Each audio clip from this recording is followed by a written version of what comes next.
I found that nothing in life is worthwhile unless you take risks. Nothing. Nelson Mandela said, "There is no passion to be found playing small and settling for a life that's less than the one you're capable of living." Now, I'm sure in your experiences in school and applying to college and picking your major and deciding what you want to do with life, I'm sure people have told you to make sure you have something to fall back on. Make sure you got something to fall back on, honey. But I never understood that concept, having something to fall back on. If I'm going to fall, I don't want to fall back on anything except my faith. I want to fall forward. I figure at least this way I'll see what I'm going to hit. Fall forward. This is what I mean. Reggie Jackson struck out 2,600 times in his career, the most in the history of baseball. But you don't hear about the strikeouts. People remember the home runs. Fall forward. Thomas Edison conducted 1,000 failed experiments. Did you know that? I didn't know that. Because the 1,001st was the light bulb. Fall forward. Every failed experiment is one step closer to success. You've got to take risks, and I'm sure you've probably heard that before, but I want to talk to you about why that's so important. I got 3 reasons, and then you can pick up your iPhones. First, you will fail at some point in your life. Accept it. You will lose. You will embarrass yourself. You will suck at something. There's no doubt about it. And I know that's probably not a traditional message for a graduation ceremony, but hey, I'm telling you, embrace it, because it's inevitable. And I should know. In the acting business, you fail all the time. Early on in my career, I auditioned for a part in a Broadway musical. Perfect role for me, I thought, except for the fact that I can't sing. So I'm in the wings, I'm about to go on stage, but the guy in front of me, he's singing like Pavarotti. He's just, and he's just going on and on and on, and I'm just shrinking, I'm getting smaller and smaller. So they say, "Oh, thank you very much, and you'll be hearing from us." So I come out with my little sheet music, and it was Just My Imagination by the Temptations. That's what I came up with. So I hand it to the accompanist, and she looks at it and looks at me and looks out at the director and was like, "All right." So I start, I'm going to sing. I'm like, "It's just my imagination. Once again, and then coming away with me." And they're not saying anything, so I'm thinking I'm getting better. So I start getting into it. It was just my imagination. Running. They say, "Oh, yeah, thank you very much, Mr. Washington, thank you." So I assumed I didn't get the job. But the next part of the audition, he called me back. The next part of the audition is the acting part of the audition. No, I'm like, hey, okay, maybe I can't sing, but I know I can act. So they pair me with this guy, and again, I didn't know about musical theater. And musical theater is big, so they can reach everyone all the way in the back of the stadium. And I'm more from a realistic, naturalistic kind of acting where you actually talk to the person next to you. So I don't know what my line was. My line was, "Well, hand me the cup." And his line was, "Well, I will hand you the cup, my dear. The cup will be there to be handed to you." I said, "Oh, okay." "Well, should I give you the cup back?" "Oh, yes, you should give it back to me, because that is my cup and it should be given back to me." I didn't get the job. But here's the thing. I didn't quit.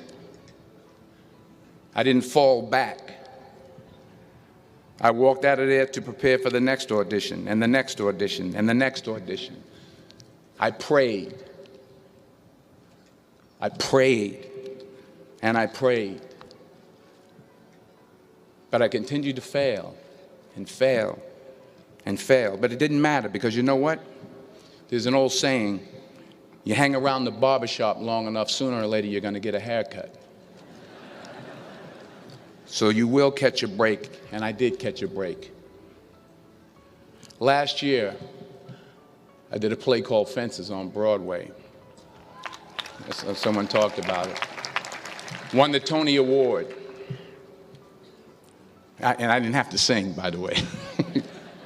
But here's the kicker. It was at the Court Theater. It was at the same theater that I failed that first audition 30 years prior. The point is, and I'll pick up the pace, the point is, every graduate here today has the training and the talent to succeed. But do you have the guts to fail? Here's my second point about failure. If you don't fail, you're not even trying. I'll say it again. If you don't fail, you're not even trying. My wife told me this great expression. To get something you never had, you have to do something you never did. Les Brown's a motivational speaker. He made an analogy about this. He says, imagine you're on your deathbed, and standing around your deathbed are the ghosts representing your unfulfilled potential, the ghost of the ideas you never acted on, the ghost of the talents you didn't use. And they're standing around your bed, angry, disappointed, and upset. They say, we came to you because you could have brought us to life, they say. And now we have to go to the grave together. So I ask you today, how many ghosts are going to be around your bed when your time comes? You've invested a lot in your education, and people have invested in you. And let me tell you, the world needs your talents, man, does it ever. I just got back from Africa like 2 days ago, so if I'm rambling on, it's because I'm jet lagged. I just got back from South Africa. It's a beautiful country, but there are places there with terrible poverty that need help. And Africa is just the tip of the iceberg. The Middle East needs your help. Japan needs your help. Alabama needs your help. Tennessee needs your help. Louisiana needs your help. Philadelphia needs your help. The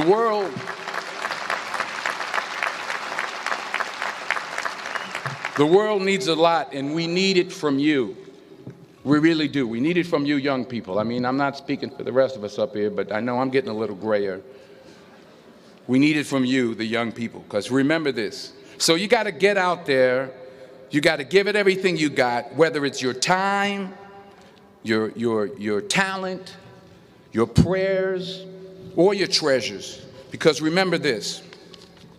You will never see a U-Haul behind a hearse.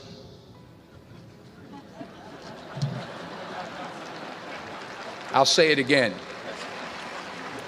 You will never see a U-Haul behind a hearse.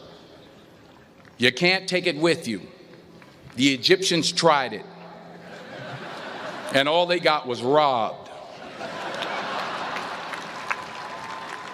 So the question is, what are you going to do with what you have? I'm not talking about how much you have. Some of you are business majors. Some of you are theologians, nurses, sociologists. Some of you have money. Some of you have patience. Some of you have kindness. Some of you have love. Some of you have the gift of long suffering. Whatever it is, whatever your gift is, what are you going to do with what you have? All right, now here's my last point about failure. Sometimes it's the best way to figure out where you're going. Your life will never be a straight path. I began at Fordham University as a pre-med student. I took a course called cardiac morphogenesis. I still can't say it. Cardiac morphogenesis. I couldn't read it. I couldn't say it. I sure couldn't pass it. So then I decided to go into pre-law, then journalism. And with no academic focus, my grades took off in their own direction. Yeah, down. I was a 1.8 GPA one semester, and the university very politely suggested that it might be better to take some time off. I was 20 years old. I was at my lowest point. And then one day, and I remember the exact day, March 27th, 1975, I was helping my mother in her beauty shop. My mother owned a beauty shop up in Mount Vernon. And there was this older woman who was considered one of the elders in the town. And I didn't know her personally, but I was looking in the mirror, and every time I looked at the mirror, I could see her behind me, and she was staring at me. She just kept looking at me. Every time I looked at her, she kept giving me these strange looks. So she finally took the dryer off her head and she said something I'll never forget. First of all, she said, "Somebody give me a piece of paper. Give me a piece of paper." She said, "Young boy, I have a prophecy, a spiritual prophecy." She said, "You are going to travel the world and speak to millions of people." Now, mind you, I'm 20 years old. I'm flunked out of school. In fact, like a wise ass, I'm thinking to myself, maybe she's got something in that crystal ball about me getting back into school next fall. But maybe she was on to something, because later that summer, while working as a counselor at a YMCA camp in Connecticut, we put on a talent show for the campers. And after the show, another counselor came up to me and asked, "Have you ever thought about acting? You're good at that." So when I got back to Fordham that fall, I got in and I changed my major once again for the last time. And in the years that followed, just as that woman prophesied, I have traveled the world and I have spoken to millions of people through my movies. Millions who up till this day couldn't see me, who up till this day I couldn't see while I was talking to them, and they couldn't see me. They could only see the movie. They couldn't see the real me. But I see you today, and I'm encouraged by what I see. And I'm strengthened by what I see. And I love what I see.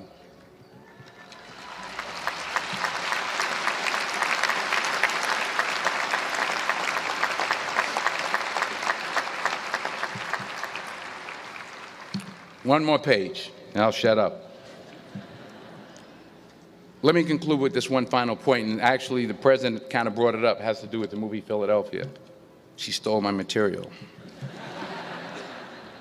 Many years ago, I did this movie called Philadelphia. We filmed some of the scenes right here on campus. Philadelphia came out in 1993. Most of you were probably still in diapers. Some of the professors, too. But that cracked me up. But it was a good movie. Rent it on, Netflix. It's a good movie. Rent it. I get 23 cents every time you rent it. Please, rent it. True.